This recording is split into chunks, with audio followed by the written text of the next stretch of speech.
Bonjour à tous et merci de vous être connectés.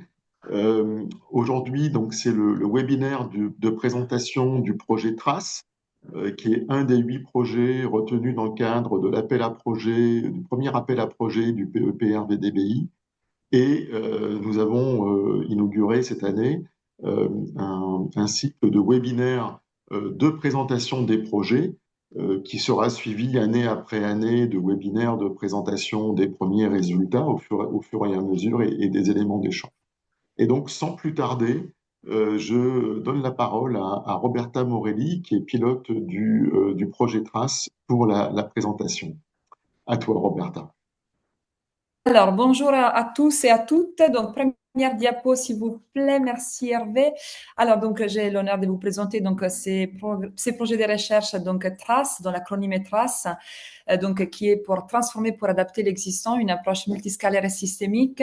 Donc, projet qui a été lauréat de l'appel VDBI, PPR VDBI, donc l'année dernière, et qui est le fruit donc de la fusion des deux pré-projets qui avait été déposé, si quelqu'un nous écoute, donc de ceux qui souhaitent déposer maintenant. Donc, ces projets, les fruits de la fusion des deux pré-projets, qui avaient été donc soumis à l'attention donc, du programme et qui portaient donc les deux effectivement sur la question de la transformation de l'existant, ce qui nous a, disons, poussé à porter une seule et unique réponse qui aujourd'hui recoupe donc 6 établissements d'enseignement supérieur et de recherche dans le Centre national de recherche scientifique, l'École normale supérieure de Paris-Saclay, l'École polytechnique féminine, l'École nationale supérieure d'architecture de Lyon avec l'Université Jean Moulin Lyon, l'École nationale supérieure d'architecture de Clermont-Ferrand et l'École nationale supérieure d'architecture de Paris-Belleville, dont je suis membre et qui pilote donc ce consortium. À côté de ces établissements d'enseignement supérieur de recherche, donc nous avons aussi le soutien de l'SDMIS, donc le service départemental et métropolitain d'incendie et des secours du Rhône, et ainsi que l'École nationale supérieure de la police, département de recherche de Lyon. Donc, comme tous les autres projets, nous avons été sollicités donc à trouver donc des relations avec des acteurs des terrains et les terrains d'études dont je vous parlerai rapidement dans le temps qui nous est imparti. Donc, sont essentiellement ce que vous voyez ici énoncé, donc l'établissement public d'aménagement de Paris-Saclay, les départements de Seine-Saint-Denis, les villes de Lyon, Montélimar, Thiers, Nevers et Plauzat, Montélimar agglomération, la communauté d'agglomération d'Ouest rhodanien, les CAUE de Rhône Métropole et les communes, donc 3 communes en Italie, Urbino, Acquasante et Arquata del Tronto. On y reviendra pour comprendre pourquoi donc cette variété et ces cadres hétérogènes des terrains. Donc pour un financement de 1,9 million à peu près, soit un coût total de 6,4 millions. On avance, s'il te plaît. Voilà. Donc, j'ai commencé à énoncer donc, en rappelant, donc, les titres, donc transformation de l'existant et notre objet d'étude, donc un objet d'étude qui s'appuie donc sur une acception large donc du patrimoine, donc qui n'est pas évoqué forcément dans les titres, mais qui cherche justement à prendre en compte justement un large éventail donc des biens qui va des biens protégés aux bâtis ordinaires et comme vous le verrez ensuite à diverses échelles d'analyse. Or, quel est l'objectif pour nous donc dans l'intention de prendre en compte cette vastité, donc cette grande diversité effectivement à la fois des biens donc sur lesquels on doit intervenir, mais aussi disons d'actions sur lesquelles donc on peut s'appuyer, qui vont de la restauration jusqu'à la rénovation aujourd'hui.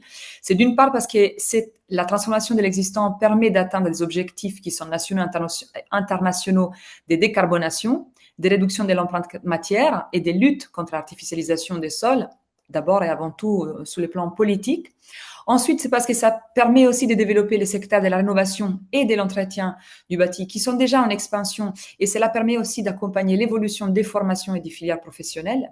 Mais il y a aussi un troisième disons, objectif, ce qui est celui d'aider à repenser les modes de production du cadre bâti et c'est pour cela que j'utilise ces deux images à l'écran. Donc d'un côté, donc l'injonction et la nécessité de faire face à un grand nombre donc des réhabilitations donc du bâti ordinaire existant et d'autre part à des modes disons des productions du bâti qui, comme vous le voyez dans l'image à droite, ne cessent de produire encore des modèles, disons des constructions qui ne semblent pas faire face aux enjeux, notamment des changements climatiques, à la fois par rapport aux matériaux utilisés, mais aussi par rapport aux modèles constructifs qui ne misent pas sur l'inertie des bâtiments, entre autres. Donc, dans cette perspective, nous souhaitons donc répondre aux défis émergents, donc non seulement des défis de décarbonation, mais nous avons ciblé, et si on peut aussi aller à la slide suivante, donc nous avons ciblé notamment face aux changements globaux contemporains, ce qui nous intéresse, ce qui nous semble aussi particulièrement important, c'est de faire face aussi aux signes faibles, donc à ce qui était indiqué comme les défis 6 du programme. Et ce qui nous tient à cœur, c'est aussi de rendre visibles ces mutations qui sont parfois discrètes et qui nécessitent d'être mises en avant, être comprises parce qu'elles relèvent donc des débats et des controverses qui portent entre autres, disons, des enjeux donc, entre la patrimonialisation et l'appropriation, entre les enjeux d'efficacité et les besoins d'habitabilité, entre des enjeux donc des densifications et des dédensifications qui parfois sont associés à des actions de renaturation, entre les défis donc liés à la durabilité mais qui parfois, disons, n'interrogent pas complètement la dimension de la durée de vie, et enfin aussi, et pour pas finir, donc les enjeux qui sont propres de la rénovation du cadre bâti, mais qui entraînent et qui soulèvent les questions propres de la maintenance. Or, si on peut encore avancer, cela nous permet, donc, et cela nous pousse, cela nous a poussé, donc, à focaliser l'attention sur sur la nécessité de porter un changement de paradigme et de réflexion d'action.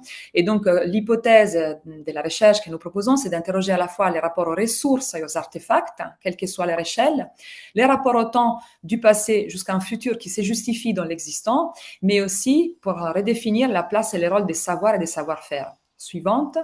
C'est pour ça que nous avons focalisé l'attention donc sur la notion d'adaptation, qui est souvent déjà entendue dans les programmes politiques et globaux, mais qui parfois se limite un peu à une acception trop technique. Et donc, nous avons voulu donc élargir à 3 dimensions.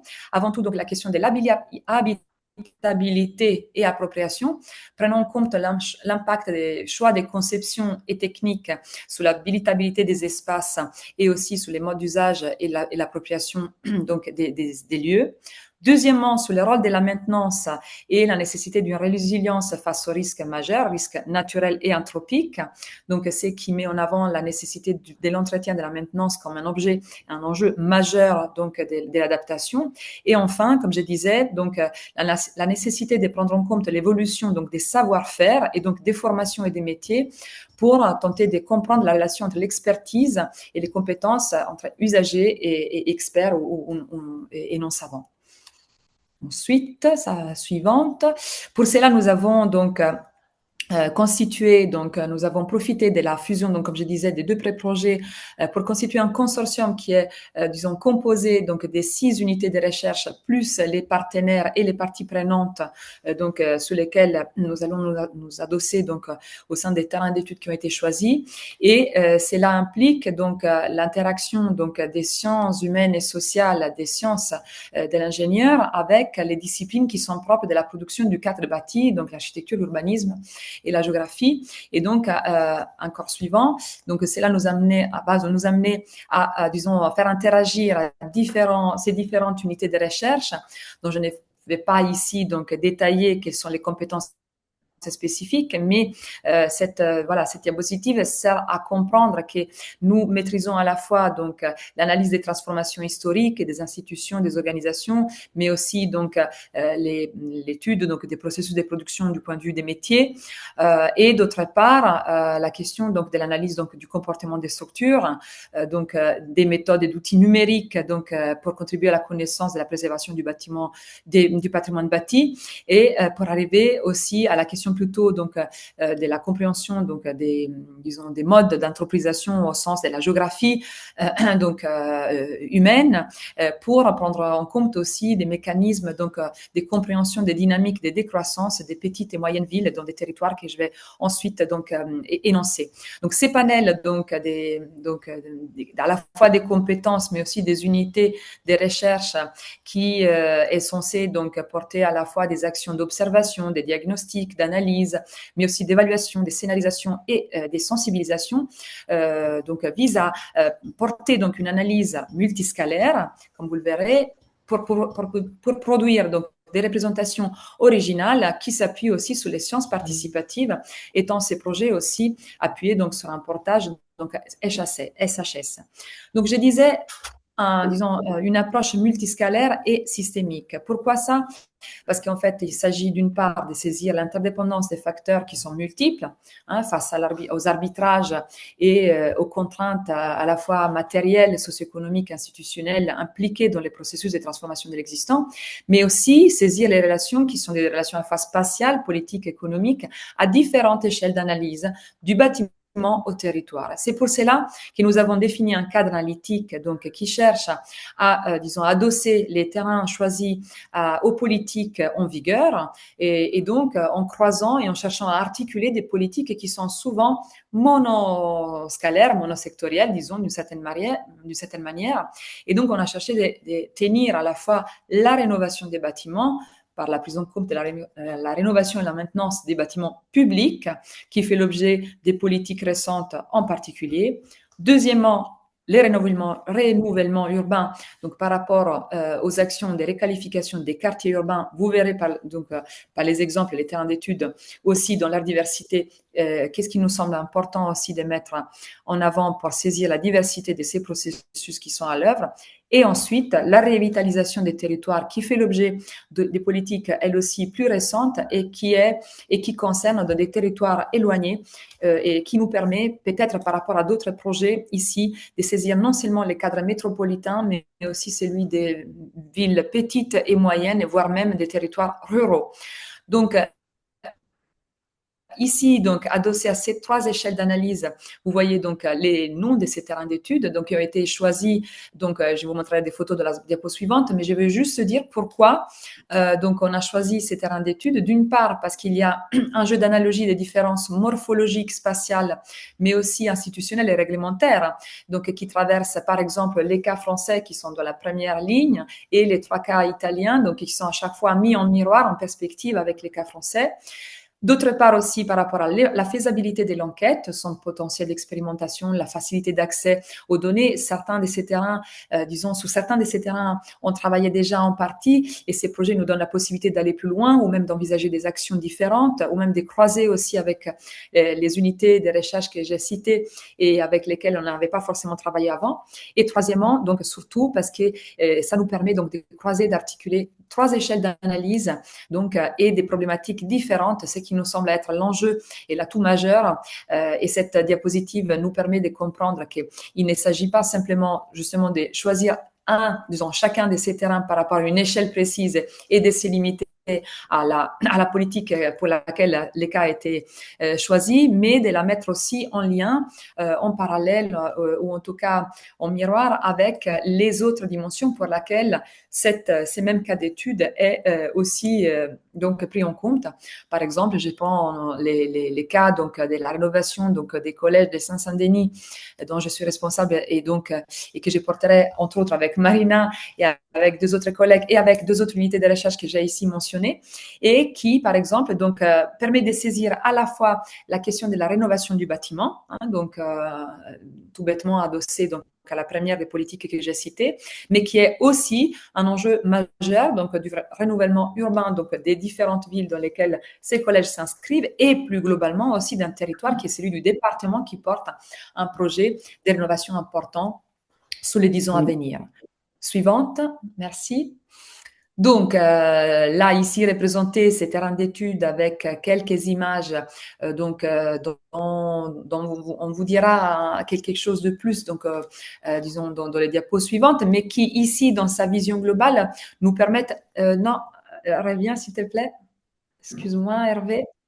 Voilà, merci beaucoup. Donc, ça nous permet de montrer et de voir à la fois, donc, par ces images, à la fois la grande diversité des territoires, donc des objets donc comme les premiers en haut donc comme l'établissement donc des Cachants qui est mis en miroir avec le nouveau campus de Paris-Saclay, les collèges de Saint-Saint-Denis comme je disais qui sont mis en parallèle avec un groupe des bâtiments donc universitaires dans la ville d'Urbino en Italie. Au deuxième rang, donc, on a, disons, donc 3 cas d'études qui sont réunis autour de la ville de Lyon, donc qui sont un quartier pavillonnaire, donc celui qui est au centre, un quartier qui a fait l'objet d'une rénovation, donc dont Hervé nous dira un mot, disons porté aussi par une action populaire importante, et les Vieux Lyon, donc qui elle donc fera aussi l'objet donc d'une des actions prochaines qu'on fera à Lyon dans une rencontre qu'on va vous détailler ensuite, et qui soulève plutôt la question de la protection donc des biens protégés, mais aussi des personnes. Ça sera mis en miroir avec les contextes de la ville d'Urbino que j'ai déjà cité, mais plutôt dans une échelle à l'échelle urbaine et voire même territoriale, étant Lyon comme Urbino, 2 villes donc sous protection de l'UNESCO donc depuis 1998. Enfin, donc au troisième rang, vous avez donc toute une série, quelques images qui n'est pas évidemment qui ne sont pas exhaustives, donc de la grande diversité des territoires des petites et moyennes villes qui se trouvent effectivement autour des donc des Clermont-Ferrand, de la vallée de la Trambouze, mais aussi des tiers, et qui feront l'objet donc d'une analyse spécifique adossée donc aussi à des recherches en action portées par voilà la pédagogique donc dont on vous parlera aussi Hervé Lequet, et qui elles sont mis en miroir avec 2 cas italiens que nous avons choisis notamment par rapport à la question de la prise en compte des risques. Suivante. Merci. Alors, ça, quelques images, encore une fois, pour évoquer plus concrètement ce qui a été déjà fait un peu cette année et qui, d'une part, parle aussi du rôle qui pour nous est fondamental, qui est celui des formations, hein, et qui alimente une recherche qui se veut en action, hein, comme les autres projets. Et nous sommes, je le disais, donc en lien avec des collectivités, des territoires. Et nous avons déjà cette année entamé un certain nombre de démarches, à la fois des recherches pour des premières analyses de terrain, mais aussi, et c'est pour ça que je montre ces images, en action avec donc, nos formations qui, par des moyens différents, à la fois des stages de recherche, mais alors des dispositifs portés par les écoles d'architecture qui sont représentés dans ces consortiums, ont appuyé donc des actions d'arpentage, d'entretien, d'analyse d'acteurs, mais aussi des présentations des travaux auprès des publics variés, d'élus, et aussi, troisième verticale, colonne, donc des actions de sensibilisation à destination des publics différents, donc habitants, jeunes publics, et aussi un chantier école qui est en cours, donc dans un des lieux qui font l'objet de nos terrains d'études, c'est-à-dire à Thiers. Suivante. Donc, pour terminer un peu cette présentation globale, je dirais tout simplement que notre travail donc s'organise autour des 5+1 donc work package. Donc, dans les premiers donc c'est saisi de la nécessité donc de définir un cadre épistémologique commun à la diversité d'actions et aussi d'approches donc qui sont propres de cette grande diversité donc d'actions et des terminologies aussi propres du champ donc de la transformation de l'existant. Ensuite, les autres donc portent plutôt sur la construction des bases de données, des protocoles d'enquête et aussi des processus donc d'évaluation et d'analyse qui vont alimenter de manière itérative des processus d'action, des scénarisations pour définir des trajectoires qui sont susceptibles de pouvoir faire évoluer, nous l'espérons, donc à la fois des stratégies institutionnelles, mais aussi des pratiques professionnelles, et peut-être aussi donc disons au regard donc des politiques et des usages, pour ensuite, comme tout le monde sait évidemment, mettre en valeur ça et donc tenter de manière originale, nous l'espérons, donc valoriser et disséminer donc tout au long du parcours donc les fruits donc de ces travaux qui se veut collectif et engagé dans les différents terrains.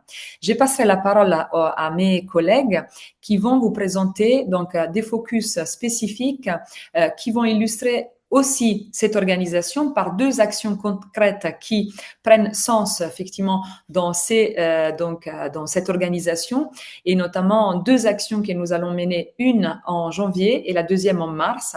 Et donc je passe la parole à Hervé Lequet qui va donc présenter les premiers workshops. Donc quand je parle des workshops, ça signifie qu'on porte des actions qui sont réservées au consortium, et vous verrez ensuite dans la deuxième partie donc des séminaires ouverts qui, eux, se veulent ouverts à un public plus vaste. Et ça fera l'objet donc des présentations de Michaela Barbeau ensuite. Merci, et disponible ensuite pour les questions.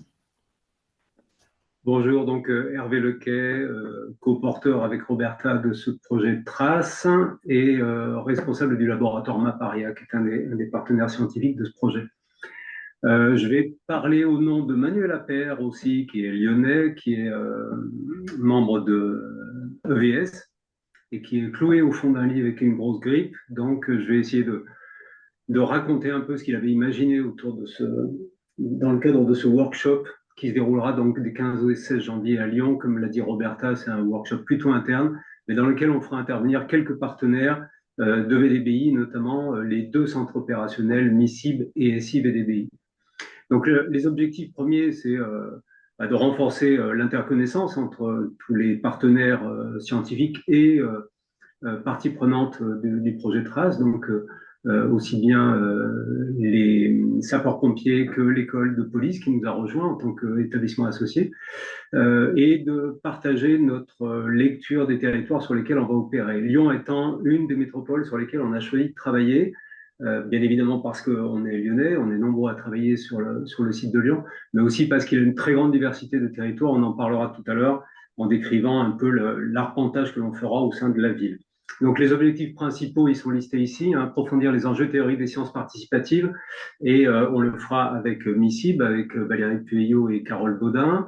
Nous allons écouter quelques chercheurs qui ont travaillé sur les situations d'abandon des patrimoines ordinaires, hein, parce que le patrimoine au sens Trace, c'est pas simplement le patrimoine remarquable ou protégé de type UNESCO, mais c'est également le patrimoine ordinaire et les processus de patrimonialisation qui conduisent des habitants, des usagers à vouloir faire perdurer et à entretenir leur propre patrimoine. Et puis, nous travaillerons aussi sur les protocoles d'enquête et d'analyse. Vous avez vu qu'ils étaient extrêmement variés, à la fois à travers des opérations de terrain conduites avec des étudiants architectes notamment, mais avec d'autres protocoles d'enquête de type entretien, interview, film, relevés, mesures, etc., pour lesquels il faut imaginer des protocoles qui permettent de collecter des données extrêmement hétérogènes et surtout de s'en servir pour construire les scénarios de transformation de ces territoires. Nous aborderons lors de ce workshop plutôt les terrains de la région Rhône-Alpes, on va dire, par rapport à ceux que Roberta évoquait, donc ceux gérés par Clermont-Ferrand, la ville de Thiers et de Plauzat, et ceux gérés par les équipes lyonnaises, donc Vieux-Lyon, Bocage, États-Unis. Je vous raconte ça après. Les collaborations qui seront éprouvées lors de ce workshop, c'est les deux centres opérationnels que j'ai déjà cités et un atelier thématique de VS, Faire territoire, faire société. Je vous montre ici, pour exemple, le programme de ces deux journées de travail. Hein. Nous aurons un état d'avancement, bien évidemment, de l'ensemble des partenaires du projet, les visites de terrain que je vais détailler après, et vous retrouvez ensuite le 16 juillet les séances de travail autour des sciences participatives et de la recherche en action, et puis de la question des patrimoines ordinaires. Donc voilà deux journées bien chargées qui se dérouleront en janvier. Pour revenir sur le site de Lyon, ce qui nous avait fait choisir la métropole de Lyon comme d'autres projets hein, de VDBI comme métropole exemplaire, nous, c'était surtout la variété des situations qu'on pouvait rencontrer lorsqu'on trace une ligne est-ouest, enfin ouest-est dans ce cas de figure, à travers la ville de Lyon. On va rencontrer des quartiers qui ont des histoires, des situations socio-économiques, des particularités morphologiques, des organisations et des rôles au sein de la métropole qui sont extrêmement variés. Hein. Si vous partez du Vieux-Lyon, du centre historique protégé Renaissance, et que vous traversez la ville jusqu'à l'Est lyonnais, jusqu'à la ville de Mézieux, etc., vous allez traverser une grande variété de territoires pour lesquels se posent toujours des questions d'équilibre ou de déséquilibre avec d'autres quartiers. Et donc, tout l'enjeu de la métropole, c'est d'arriver à faire en sorte d'adapter ou de transformer la totalité de la ville sans entraîner de grandes différenciations entre les quartiers pour éviter toute tension ou toute disparité qui pourrait à son tour entraîner d'autres types de problèmes. Donc on a cette variété de situations qu'on examinera avec des dispositifs multiples et avec une histoire de recherche aussi multiple qui dépend des différents partenaires et des laboratoires qui participent à cette étude. Un petit cours de lecture du paysage rapidement pour ceux qui ne connaissent pas Lyon. Vous avez ici une vue sud-nord de la ville. donc en direction des Monts d'Or qui sont en arrière-plan. Vous avez au premier plan la Saône, et puis de l'autre côté, en haut à droite de l'image, le Rhône, donc les deux rivières et fleuves qui irriguent la ville de Lyon, et entre les deux, la Presqu'île, hein, qui est un quartier haussmannien, on va dire, beaucoup plus ancien, mais qui a été fortement rénové du temps d'Haussmann. Et puis, vous avez particularité géographique de la ville de Lyon, ce qu'on appelle les balmes, hein, qui sont les coteaux morainiques, qui encadrent aussi bien sur le plateau nord vers la Croix-Rousse que du côté de Fourvière, là, sur votre gauche, qui encadrent et comment dire, dominent le centre ancien de la ville et qui sont des terrains extrêmement fragiles que les Romains déjà avaient largement drainés, qu'il faut revisiter actuellement, qui sont extrêmement surveillés parce qu'ils ont entraîné au cours du temps de nombreuses catastrophes avec des dégâts très importants, notamment chez les pompiers qui se souviennent très bien de cette histoire.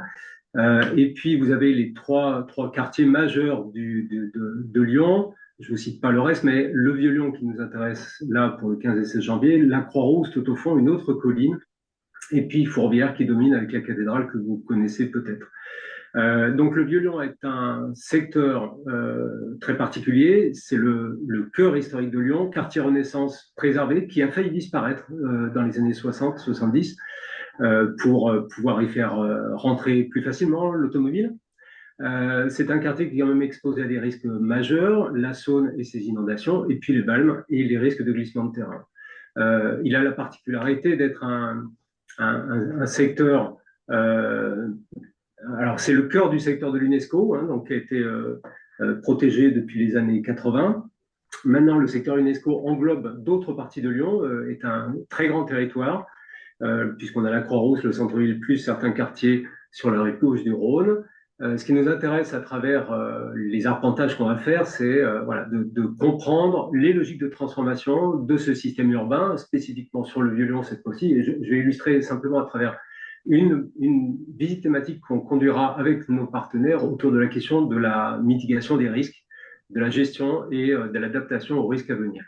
Donc, il faut comprendre qu'effectivement, dans ce système urbain du Vieux-Lyon, très particulier, on a une très forte interdépendance des facteurs de risque, hein, qu'ils soient naturels ou anthropiques, et puis que la requalification de la ville, la rénovation des édifices et, comment dire, retrouver à la fois une attractivité pour les habitants et une habitabilité plus durable de ces lieux-là nécessite forcément des approches multidimensionnelles, interdisciplinaires et intersectorielles. Donc, d'où l'intérêt d'avoir des partenaires comme les services de police et les services qui assurent la sécurité à la fois des biens et des personnes. Et donc, ce qu'on va observer lors de cet arpentage, c'est tout un ensemble de situations particulières qui ont des contraintes, des enjeux, des vulnérabilités particulières et pour lesquelles il faut effectivement rechercher un certain nombre de potentialités de façon à pouvoir comment dire, construire un scénario durable de transformation de ces lieux-là. La contrainte de l'UNESCO, Roberta l'a évoqué aussi sur l'Urbino en Italie, la contrainte, c'est qu'on a un patrimoine qui est de très haute valeur, valeur économique, alors valeur culturelle bien évidemment, valeur économique bien sûr. Lyon attire énormément de touristes et tout ceci pose des enjeux à la fois de transmission et de préservation du patrimoine, mais des contraintes d'adaptabilité qui ne sont pas faciles à gérer. Vous le savez, des conflits fréquents entre adaptation des édifices, donc revisiter leurs performances, contre une protection exacerbée par certains architectes des bâtiments de France ou du patrimoine qui entendent préserver effectivement les qualités visuelles, esthétiques, formelles morphologiques de ces édifices-là. Le fait que ce soit des territoires extrêmement touristiques, bien évidemment, pose des conflits d'usage, des conflits de cohabitation qui sont liés à ce qu'on pourrait appeler effectivement du surtourisme lors de certaines périodes estivales. D'autres contraintes qui s'appliquent sur le territoire du Vieux-Lyon spécifiquement, mais sur toute la région lyonnaise également, c'est tout ce que j'ai évoqué tout à l'heure à propos des balmes, c'est les glissements de terrain, c'est les retraits gonflements des argiles, des risques d'inondation, les sécheresses, la baisse des nappes phréatiques comment dire, le sous-sol de Lyon est entièrement rempli d'eau, de nappes phréatiques même pour certaines très anciennes. Et le risque des sécheresses à répétition, c'est l'abaissement des nappes phréatiques et l'affaissement de l'ensemble des bâtiments de la région. Ces nappes phréatiques sont extrêmement surveillées. On a de fortes inquiétudes sur leur devenir. Les risques industriels sont fortement présents aussi sur Lyon, notamment à cause du fleuve, la Saône, qui est navigable et sur laquelle sont prévus des transports de produits industriels pour lesquels il faut effectivement faire attention aux risques qui peuvent impacter les riverains.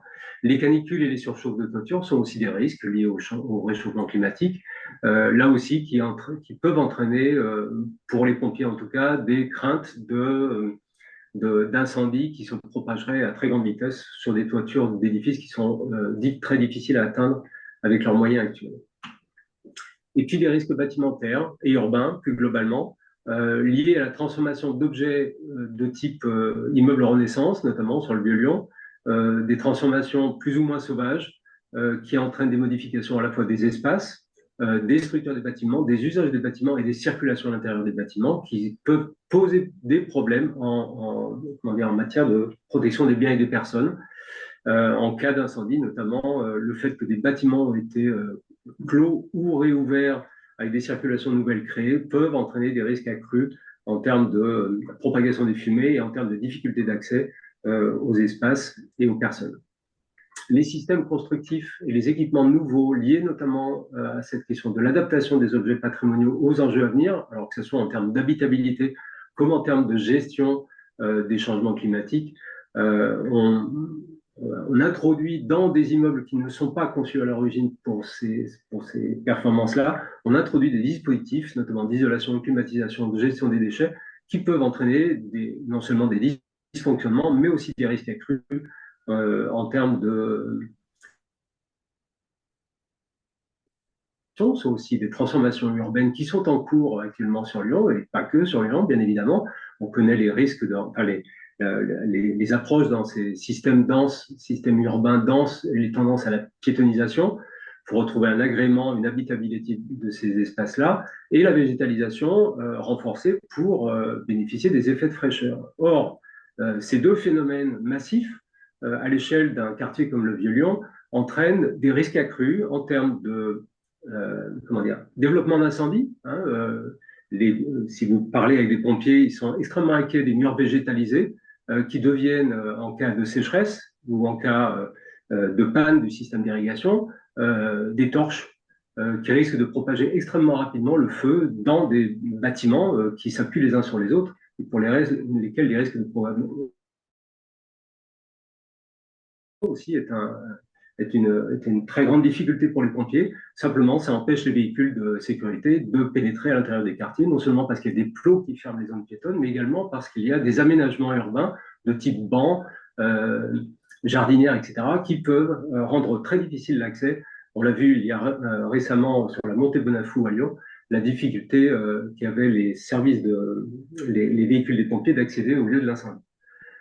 Voilà, j'en profite pour laisser la parole à François Briat, donc, qui est du département recherche de l'École nationale supérieure de police, parce que du point de vue aussi de la police, qui est en charge de la sécurité des biens et des personnes, ces questions de transformation et de trajectoire de transformation des secteurs urbains denses est aussi extrêmement problématique. François, si tu veux me prendre la parole. Oui, merci Hervé et merci Roberta pour ce début de présentation. Bonjour à tous et à tous. Donc juste l'élément de contexte. Donc effectivement, comme l'a dit Hervé, je représente le département recherche de l'École nationale supérieure de police. Donc on a un des plus gros acteurs de la recherche au sein de la police nationale. Et il se trouve qu'à Lyon, nous avons une convention de travail sur la recherche avec les collègues pompiers du SDMIS et les hospices civils de Lyon. Et dans les thématiques, bien sûr, phares que nous avons, il y a bien sûr ce problème de prospective sur l'avenir, sur le réchauffement et sur l'habitabilité et l'adaptabilité des bâtiments publics, qui concernent bien sûr nos propres bâtiments, mais aussi certains quartiers spécifiques. Et effectivement, de notre point de vue, le quartier de Saint-Jean est un très bon exemple des difficultés auxquelles nous faisons face assez régulièrement que ce soit avec des types de risques, qu'ils soient police ou pompiers spéciaux, et là aussi donc des difficultés dues au bâti qui, comme l'a rappelé justement Hervé, a malgré tout une très grande valeur patrimoniale à protéger, ce qui augmente encore les risques et les difficultés pour nous pour gérer ça. Les difficultés d'accès sont bien sûr évidentes, même si elles sont bien plus fortes pour les pompiers que pour la police. Il n'empêche que nous avons des spécificités au quartier Saint-Jean qui sont assez difficiles à gérer, qui sont peu connues à part de nous-mêmes, ce n'est pas pour rien, mais effectivement c'est assez complexe. L'histoire même de Saint-Jean en termes de sécurité a toujours été extrêmement complexe, de même qu'on aurait pu prendre la Croix-Rousse sur d'autres aspects. Donc voilà, donc nous, en tant que praticiens, on est vraiment très content déjà de participer à ce type de projet, déjà parce que pour nous, département recherche, c'est notre travail, mais aussi parce qu'être en prise avec les praticiens de terrain, avec d'autres type de réflexion et de pouvoir faire une approche métier, en particulier sur la gestion, la transformation des usages, qui pour nous est extrêmement importante. Donc voilà, donc on est vraiment ravis de pouvoir participer et d'essayer à notre petit niveau de participer bien sûr au projet Trace. Et nous prendrons notre part dans les journées du 15 et du 16 en essayant de vous faire une visite, en vous montrant effectivement les enjeux qui sont les nôtres. Et que nous aimerions bien voir pris en compte effectivement dans de futurs travaux ou par les futurs praticiens du domaine de la construction. Voilà Merci. donc voilà, effectivement, et je te relaisse peut-être la parole, Hervé, je pense. Merci. Mais si vous avez Merci François. Merci François. Alors, donc pour résumer effectivement un peu les problématiques métiers, donc à travers l'école de police et les pompiers, mais plus globalement pour tous les acteurs qui sont en charge de la maintenance et de la transformation de ces quartiers-là, il y a des enjeux majeurs sur notamment le maintien du savoir et la transmission de l'expérience acquise par les différents corps de métier. Faut savoir notamment, par exemple, que le turnover chez les pompiers entraîne une perte d'un savoir, une perte d'une connaissance du comportement des édifices et des quartiers qui devient problématique et il faut trouver un moyen de capitaliser de sauvegarder ce savoir et ce savoir-faire. La question de la formation des professionnels, bien évidemment, aux nouveaux enjeux. Je pense notamment à l'usage de nouveaux matériaux d'isolation ou de systèmes constructifs pour lesquels les pompiers ont besoin de se former parce que le comportement de ces matériaux est différent, notamment tout ce qui est l'apparition des matériaux biosourcés dans la construction et dans la rénovation. La conception des ouvrages et des infrastructures doit être beaucoup plus robuste et notamment sera développée par une de nos chercheuses ici dans l'approche d'une conception multirisque. Donc, il prend en compte les différents types de risques auxquels les immeubles peuvent être confrontés. Et puis, systématiquement, une co-conception avec l'ensemble des acteurs impliqués dans la gestion de ces systèmes urbains. Je vais accélérer et faire un focus sur un édifice qui va nous servir un peu, enfin, qui est toujours dans le Vieux-Lyon. Je ne sais pas si vous vous rappelez, dans la vue que je vous ai montrée tout à l'heure, il y a un immeuble qui est affiché ici, qui s'appelle l'immeuble de la Quarantaine, qui est géré par Voies Navigables de France, qui n'est pas un autre partenaire, mais qui risque de le devenir. Voies Navigables de France gère l'ensemble des canaux et des cours d'eau de France.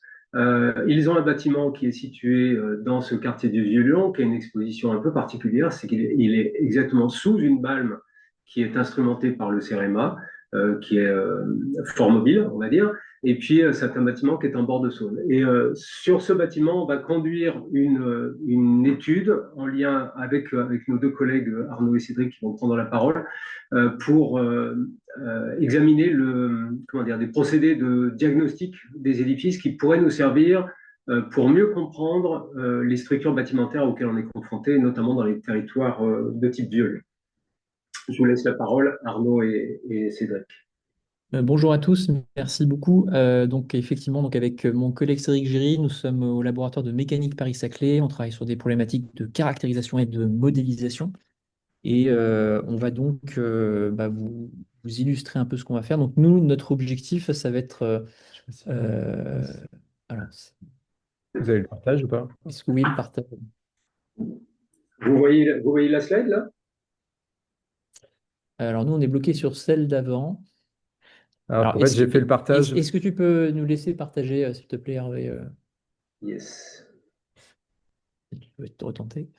Donc nous, notre objectif, ça va être de tenter de faire, de mettre en place le lien entre à la fois le risque, mais également l'impact de l'histoire de la construction d'une structure sur son Hein, comportement mécanique.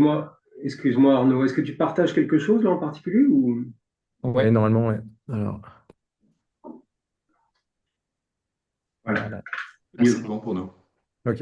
Parfait. Donc voilà, donc ça va être de faire le lien entre l'impact de l'histoire constructive d'un bâtiment sur son comportement mécanique. Donc l'idée, ça va être d'essayer de condenser un maximum l'information à travers des indicateurs physiques.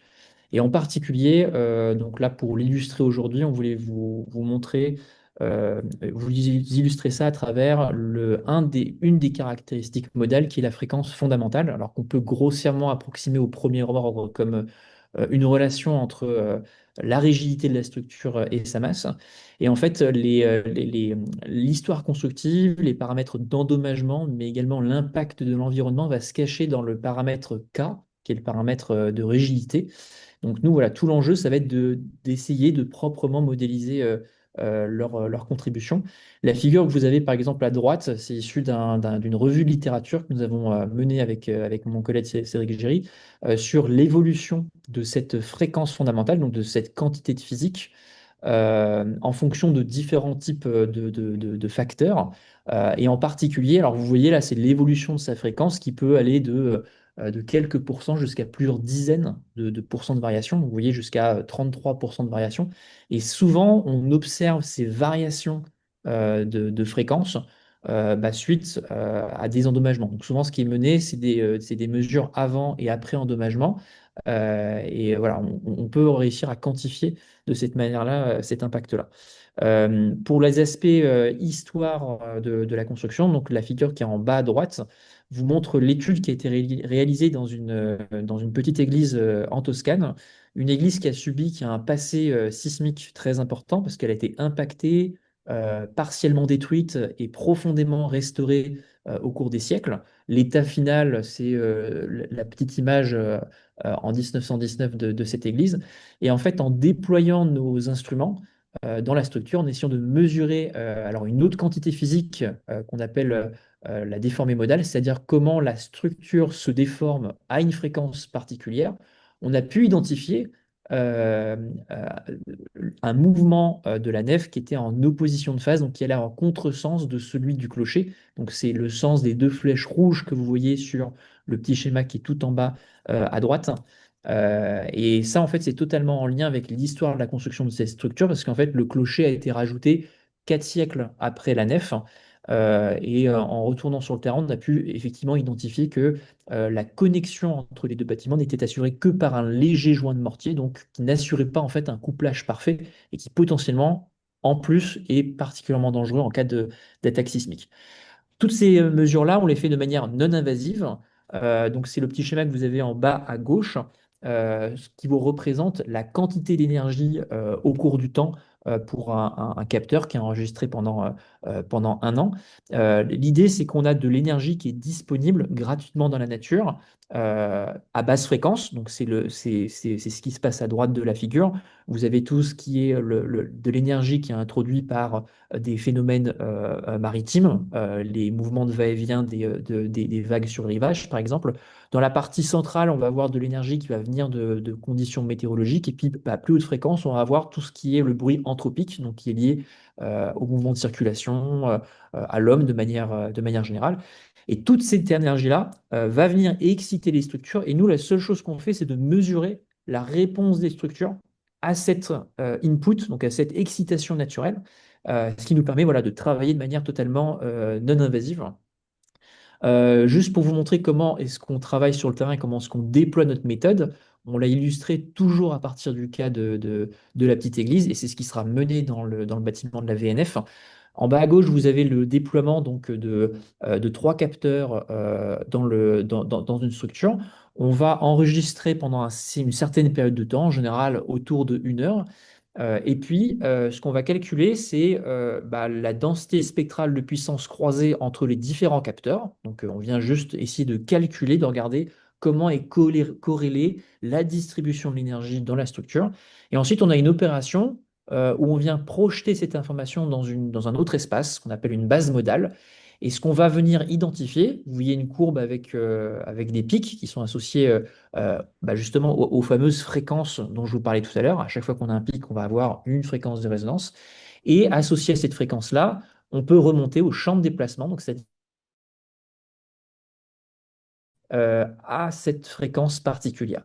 Et on espère, en suivant ces deux paramètres au cours du temps, identifier des dégradations, des évolutions de notre système pour faire écho aux problématiques de maintenance, ou tout simplement venir intégrer des informations associées à l'histoire constructive.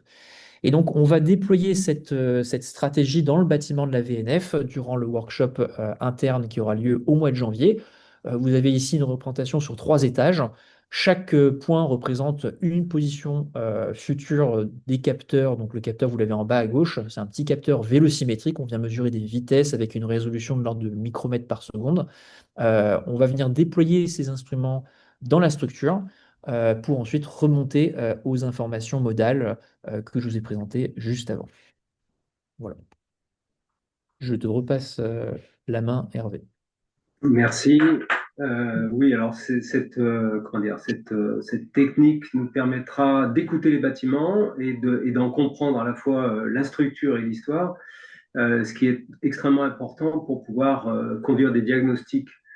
Alors attendez, je réactualise le partage, de conduire des diagnostics sur les bâtiments sur lesquels on a à intervenir, alors que ce soit pour les transformer ou les adapter aux enjeux à venir. Excusez-moi. On va passer la parole maintenant, puisqu'on a décrit ce qui se passe sur Lyon, à Roberta, à Michaela. Alors, est-ce que c'est le bon affichage? Est-ce que vous voyez bien mon écran?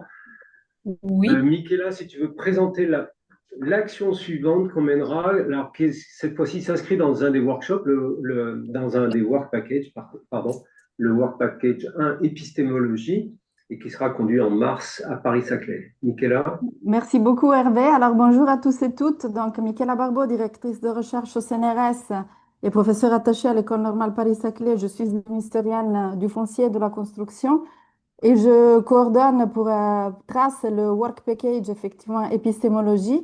Alors pour cette deuxième initiative qui aura lieu donc en mars et qu'on a déjà commencé à programmer, on a l'épistémologie qui est mise en honneur, une épistémologie qui est disons, inscrite dans notre démarche qui consiste à avoir une forte ambition, comme vous l'avez vu, en sciences fondamentales et en dialogue interdisciplinaire, mais aussi une forte ambition à co-construire le projet avec les parties prenantes et les acteurs du terrain.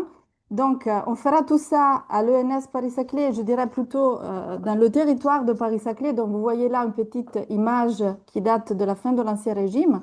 Ville nouvelle, grand campus qui quand même n'arrive pas de nulle part. Donc, il y avait des traces et c'est sur ces traces qu'on va travailler, sur cette notion qui est dans notre acronyme, mais qu'on prend au sérieux avec ce workshop épistémologique, pardon, ce séminaire épistémologique. Et donc, on va vraiment essayer d'aller très loin dans l'exploration de cette notion, à la fois côté, disons, scientifique, épistémologique, mais aussi avec les parties prenantes. Donc, on va convier quand même d'autres disciplines qui ne sont pas dans le consortium, mais en particulier les sciences de matériaux. Et on organisera ce séminaire de 2 jours avec plusieurs parties prenantes et partenaires, projets de recherche aussi associés. Vous voyez là la liste. Il y a une chaire de recherche de l'Île-de-France qui a été financée sur le plateau de Saclay, la Maison des sciences de l'homme qui porte un programme, le programme ANR Sacrus qui est porté par Arnaud Montabert qui vient de parler. Le PEPR Ricard est aussi associé à ce séminaire parce que voilà, Volnifage, qui est un collègue de laboratoire, porte le projet Thémis, toucher les publics. On est ravis aussi d'avoir l'Association des étangs et des rigoles du plateau de Saclay et l'établissement public. Alors, si Hervé peut continuer dans la deuxième slide, je vous présente donc le programme préconisé de ces 2 journées qui se veulent ouvertes à tous nos partenaires et je dirais à toute la communauté. L'idée est vraiment de faire communauté. C'est un peu l'esprit du VDBI, on l'a pris au sérieux. Et donc, on aura à la fois les étudiants, les chercheurs, les usagers, disons, de notre bâtiment de l'ENS Paris-Saclay, mais aussi du quartier, voire du plateau de Saclay.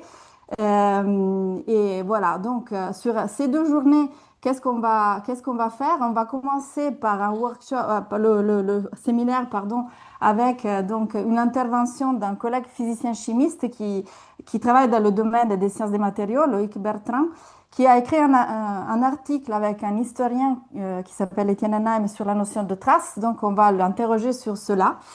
Cette notion de trace sera ensuite abordée plutôt par le côté sensible de la notion à travers le témoignage de Renée Delattre, qui est la présidente de l'association des rigoles et des étangs de Paris-Saclay, qui existe depuis le XVIIe siècle sur le plateau et qui sont quand même fragilisés ou de toute façon doivent interagir avec les gros travaux infrastructurels qui sont menés sur le plateau.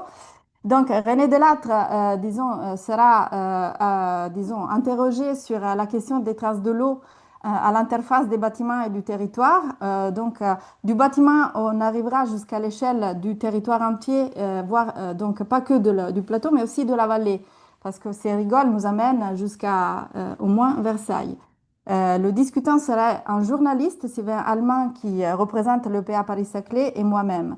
On fera un focus, et ça c'est un autre esprit un peu de ces initiatives, sur le lieu dans lequel le séminaire se déroule, en l'occurrence donc le plateau de Saclay. On est très content d'avoir 2 jeunes chercheurs voilà, qui ont eu des prix dans le cas de Kevin Binder et plus en général qui ont travaillé avec des beaux mémoires de recherche sur le plateau de Saclay. Donc on est très content d'accueillir ces 2 jeunes collègues. On finira de manière assez classique mais importante avec une déambulation. On part du bâtiment et on arrive au territoire, donc avec des collègues voilà, qui sont l'un économiste et l'autre géographe, et j'ai pas eu la possibilité d'écrire leur nom. Et la journée d'après, donc, on ira travailler sur tous nos terrains de recherche. Donc, on aura un moment disons, interne, mais externe aussi en réalité, de discussion des méthodes et des techniques d'analyse. Et le discutant, voilà, sera donc Boniface qui porte le projet Thémis d'ICAR. Donc, ce sera aussi l'occasion de voir comment on peut faire interagir ces 2 PEPR que le ENS Paris-Saclay accueille dans ses murs. Voilà. Je vous remercie. Merci beaucoup à tous. On a peut-être, on était peut-être un peu long, mais bon, voilà, l'idée c'était de donner la parole à un nombre suffisamment large, donc d'intervenants et des chercheurs qui font partie de ces consortiums, de mettre en valeur l'interdisciplinarité en adossant donc notre présentation à la fois sur une présentation plus générale, mais aussi sur des focus qui sont prospectifs par rapport aux actions qu'on va mener donc à court terme et qui correspondent aussi à notre manière d'organiser les travaux, comme j'ai projeté dans l'image du diagramme du Work Package. S'il y a des questions, même s'il est déjà 14 heures, nous sommes disponibles. Merci pour la patience. Est-ce qu'il y a encore quelqu'un du programme? Oui, on est là. Ok, pardon. Tout à fait. On est là, on pas est de là. souci. Ouais, On est là. ok. Voilà. On peut super. prendre 1 à 2 questions et puis on laissera Anne Ruas conclure. Ok. S'il y a 1 ou 2 questions, sinon on passera à la conclusion. Il y a Ok. Gilles qui levait la main. Oui. Gilles. Gilles, Une oui. question de Gilles. Voilà, donc s'il n'y a pas d'autres questions, allez, je commence. Merci beaucoup pour cette présentation, c'est riche et il y a plein de choses qui s'annoncent. Et je me posais la question de type de livrable que vous alliez avoir suite à ces journées, parce que c'est vraiment des contenus qui seraient très très intéressants et qui nous aideraient énormément à convaincre nos collègues des disciplines que l'on retrouve dans le paquet qui s'appelle SHS, qui a un intérêt, on va dire, à venir travailler ensemble, on va dire, sur ce genre de choses. Et voilà, ma question était sur le type de livrable que vous pensiez mettre en place suite à ces journées. Tu veux dire déjà de ces 2 journées? Oui, oui. Oui, Ok. des journées que vous allez proposer, oui. Alors, donc je laisse réagir aussi les autres. Voyons qui veut réagir du consortium. Alors, pour je commence par les premiers. Donc, les premiers, c'est un workshop. Donc, nous n'avons pas forcément imaginé un livrable à destination du grand public parce que c'est plutôt quelque chose qui nous sert à avancer. Et donc, nous l'utiliserons vraiment comme disait Hervé, pour nous connaître mieux, pour être sous les lieux, parce que nous portons aussi une grande attention aussi à la nécessité d'être dans des lieux physiquement, parce que, bah, regardons là aussi, nous sommes tous dans des lieux différents, donc, et pour agir dans les villes, donc, évidemment, à partir de nos lieux de travail, il est aussi nécessaire, nous sommes donnés aussi comme objectif à chaque fois d'organiser des workshops et des séminaires dans des lieux différents qui nous permettent, qui permettent à tout le monde d'avoir une connaissance, non pas forcément fine pour tout le monde, mais en tout cas suffisamment importante pour pouvoir interagir. Donc, pour les workshops, on n'a pas forcément imaginé un livrable spécifique, si ce n'est que de la restitution effectivement interne qui puisse, sous la forme des comptes rendus, avancer. Ensuite, pour les workshops, pour les séminaires, donc épistémologie, on doit encore y réfléchir parce que nous venons de terminer la programmation en termes de prise de contact de tous ces intervenants que Michaela a énoncé, mais nous avons l'intention de le faire à la fois, disons, par la personne qui nous aidera aussi dans la coordination générale que nous sommes en train de recruter et qui nous aidera à la fois par des valorisations à court terme, celles auxquelles nous sommes habitués, mais nous espérons pouvoir aussi le faire dans une vision un peu plus longue. Et donc, c'est pour ça que j'ai évoqué par image, tout simplement, ces actions que nous avons portées, qui pour l'instant restent silencieuses et pas forcément connues. Donc, d'arpentage, de travail avec les étudiants, des films, disons, des courts-métrages, mais aussi des scénarios et qui nécessitent effectivement une réflexion spécifique pour être mise en valeur. Ça fait l'objet de notre prochain CODIR parce que nous savons que nous commençons à avoir beaucoup de choses, voulons faire beaucoup de choses.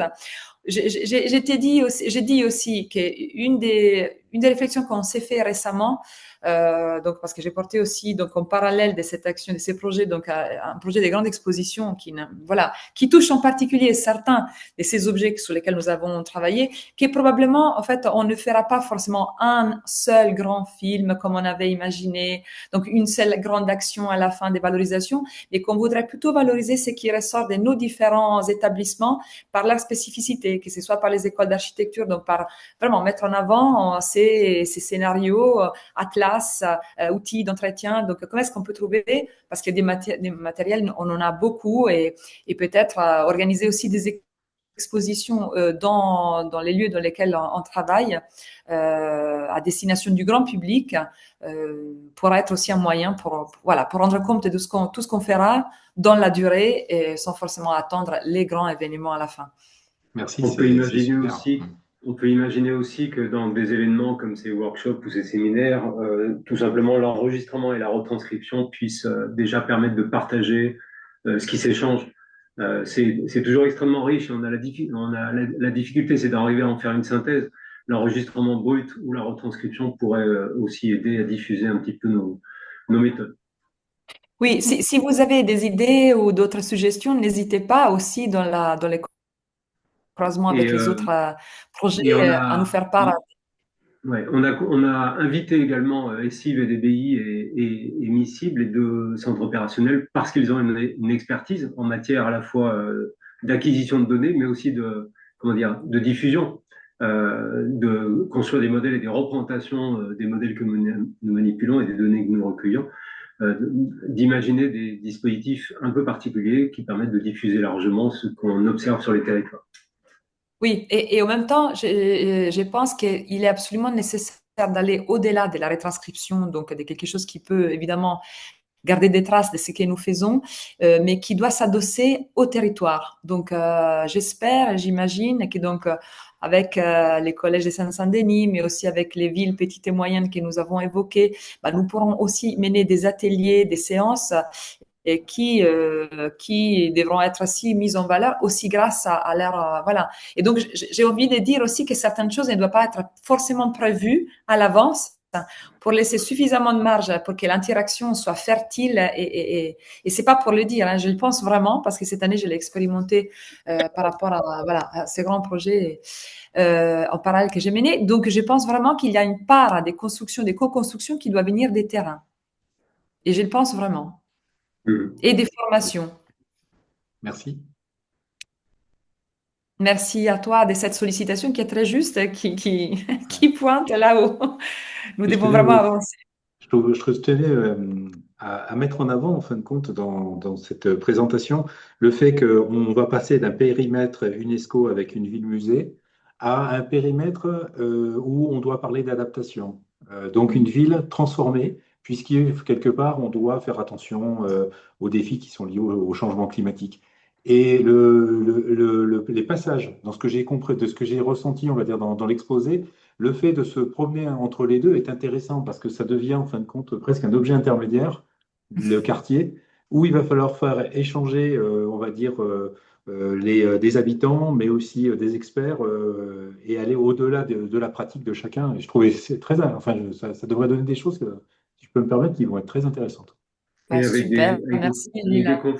avec des conflits qui sont extrêmement nombreux. J'ai participé à un atelier du patrimoine avec d'autres collègues où on entend aussi bien le milieu associatif, les services de la ville, les habitants, quels qu'ils soient, partager leurs connaissances et les enjeux qu'ils voient dans la vie de leur quartier. C'était en plein Vieux-Lyon et où on voit simplement que la problématique de la climatisation que vous évoquiez, Gilles, Anne, de multiples fois, comme des objets un peu particuliers qu'on peut observer aussi en termes voilà, de conflits que ça peut provoquer. Rien que cette question-là du positionnement de climatisation dans un milieu ancien tel que le Vieux-Lyon, où on n'a pas la place, on n'a pas les espaces ouverts, etc. Et à chaque fois qu'on installe une clim, c'est forcément les voisins qui prennent. Voilà, on mesure les enjeux d'une adaptation co-conçue avec l'ensemble des acteurs, services de sécurité, police compris. Hmm. Et c'est effectivement des milieux extrêmement conflictuels dans lesquels un rien suffit à mettre le feu, hein, pour parler de manière imagée, et c'est extrêmement difficile de trouver les bons compromis pour transformer ces lieux-là. Ouais. Un rien D'autres? suffit à mettre le feu dans les murs végétalisés secs, on a bien compris. Voilà, par exemple. Oui, donc merci, moi j'ai trouvé la présentation, je reprends la parole parce que on avait convenu entre nous que moi j'allais clore le webinaire. Déjà, félicitations, moi j'ai passé 1 heure, alors j'ai mis 5 minutes pour me connecter, mais une fois que j'étais connectée, j'ai passé un moment vraiment super intéressant scientifiquement. Je trouve que c'est vraiment un projet qui est très large, qui est très pluridisciplinaire. Et c'est vrai qu'il y a les deux composantes qu'on voit bien, enfin même les trois, l'analyse territoriale qui est super importante, dont on ne peut pas se passer, c'est bien, enfin moi j'adore de le rappeler, parce que c'est pas, les choses sont pas génériques, elles s'appliquent quelque part, donc ça c'est super important, et puis de les resituer par rapport aux trois sujets que vous avez traités, la rénovation, la réhabilitation et la revitalisation, qui sont des façons d'adapter la ville de différentes façons, avec des politiques publiques et des tas de difficultés qu'on touche du doigt. Donc moi je suis vraiment très très intéressée. Je trouve que c'est un projet qui va apporter beaucoup. Et c'est vrai qu'il y a énormément de composants dedans. On pourrait faire juste un projet sur la rénovation ou que sur la revitalisation. Là, il y a beaucoup de terrain. Ce qui est appréciable, c'est que quand même, on sent que vous allez faire monter. Certainement, il y a des choses que vous allez identifier comme verrous parce que Mm. ce ne sera pas soluble. Mais en tous les cas, il y aura des tas de pistes et il y aura l'identification des points bloquants, des acteurs, effectivement la climatisation. Et c'est pour ça qu'on en a parlé, parce qu'on sent bien que ça va être un gros, gros, gros problème à venir. On ne sait pas trop comment faire, d'où le fait de l'étudier. Mais il y a d'autres sujets et qu'on voit dans votre projet. Donc moi, je suis vraiment très, très, très, très heureuse de ce projet et de la façon dont vous le prenez de façon pluridisciplinaire, en incluant aussi ceux qui travaillent sur les bâtiments, les forces, la résistance. Donc ça, c'est super. C'est vraiment ça, la pluridisciplinarité. Alors, je fais que pluridisciplinarité. Je ne vais pas dans les détails de toutes les disciplinarités possibles, les codisciplinarités possibles. Mais je pense qu'il y a aussi une inspiration, c'est-à-dire que quand on voit une autre discipline avec ses façons de travailler, ça peut en inspirer une autre. C'est-à-dire que c'est vrai qu'il y a des façons de travailler par discipline qui se sont faites au fur et à mesure du temps en fonction des objets. Et là, le fait d'être à plusieurs disciplines et de faire vos séances de travail, je vois pas comment ça ne peut pas inspirer les autres disciplines. Et c'est ça qui est bien. C'est aussi de sortir. On a des habitudes forcément disciplinaires inévitable. Et c'est bien, parce que c'est le temps qui a forgé ses habitudes. Mais regardez l'habitude de l'autre, celui qui n'est pas de sa discipline, est super inspirant, parce qu'il y a des choses qui peuvent devenir pertinentes à une époque, il était peut-être moins à une autre époque. Donc je pense qu'on a beaucoup à en tirer. Voilà, donc moi je suis vraiment très très contente. Merci. Et je vais aussi clore, à moins qu'il y ait un commentaire à dire. En fait, c'est le dernier webinaire de l'année pour les projets. Donc, nous, ce qu'on essaye de faire, c'est susciter ces webinaires et demander aux projets de présenter chaque année. En fait, les projets sont super riches, tous autant les uns que les autres, et ces présentations permettent de bien voir qui vous êtes, vos regards croisés sur les objets que vous étudiez, de vous faire connaître aussi. Et on voit, moi je suis épatée de voir que bon, finalement les projets n'ont pas commencé il y a très longtemps. Et qu'il y a déjà des questions, on va plus dans le détail. Et plus on se connaît, plus en fait on voit tout ce qu'il y a, toute la richesse dans les projets. Et ça, c'est vraiment super. Et je pense que c'est la richesse des webinaires. Alors après, les webinaires sont ouverts, donc il y a certainement des personnes qui se connectent à un et pas à l'autre et qui viennent voir petit à petit. Mais l'idée, c'est vraiment de créer une communauté scientifique élargie, avec plusieurs disciplines qui se fait réfléchir les uns les autres. Et c'est ça qu'on essaye de faire, évidemment, faire émerger des solutions par analogie, méthodologique, mais aussi des questions qui sont des questions clés qui vont émerger par ces discussions. Donc voilà, moi, je trouve qu'on finit bien l'année en beauté avec votre webinaire. Et moi, je voulais vous remercier pour la qualité du travail et puis vous souhaiter des bonnes vacances et à l'année prochaine. Et vos deux séminaires qui viennent nous font très envie. Donc c'est bravo pour les Merci. avoir identifiés. Merci Merci beaucoup. beaucoup. Merci Merci à beaucoup tous. à vous. Merci Anne. Merci à tous. Merci À tous. Roberta, Merci. merci à tous. Merci. Bonne fin d'année. Bonne fin d'année, bonnes Merci. vacances à Passez tous. de bonnes Oui, fêtes. bonnes vacances, bonnes Merci. fêtes. Merci. Au revoir. Tiens.